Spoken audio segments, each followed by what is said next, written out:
జగనన్న కాలనీలో తవ్వే కొద్దీ అవినీతి బయటపడుతుంది.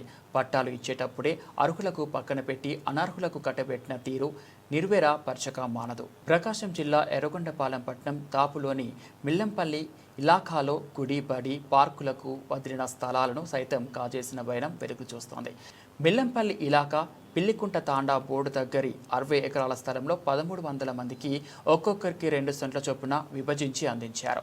మధ్యలో పార్కు బడి గుడి కేటాయింపులు చేశారు. అయితే పాలకులలో చిత్తశుద్ధి లేని కారణంగా 1300 లబ్ధిదారులలో అనర్హులే ఎక్కువ మంది ఉండటంతో విమర్శలు వెలువెత్తాయి. కొందరు వీఆర్ఓలు అవినీతికి పాల్పడి అనర్హులకు కట్టబెట్టారు. నీటి కొరత ఉండటంతో ఆశించిన స్థాయిలో నిర్మాణాలు జరగలేదు. 1300 మందికి పట్టాలు ఇస్తే అక్కడ 50 ఇళ్ల నిర్మాణం మాత్రమే జరిగింది. కొందరు పునాదులు తవ్వి వదిలేశారు. మరికొందరు బేస్ మట్టం కట్టి ఉంచారు. తహసీల్దార్ బదిలీ జరిగిన ప్రతిసారి ఈ కాలనీ లబ్ధిదారుల విషయంలో ఎంక్వైరీ జరుగుతుంది. కానీ అనర్హులు ఎంతమంది ఉన్నారనే లెక్క తేల్చలేకపోతున్నారు. కాలనీలో స్థలం ఖాళీగా కనపడితే కొందరు అక్రమార్కులు వీఆర్ఓల అండదండలతో కబ్జాకు పాల్పడుతుండటంతో లబ్ధిదారులు గుంతలు తవ్వి వదులుతున్నారు.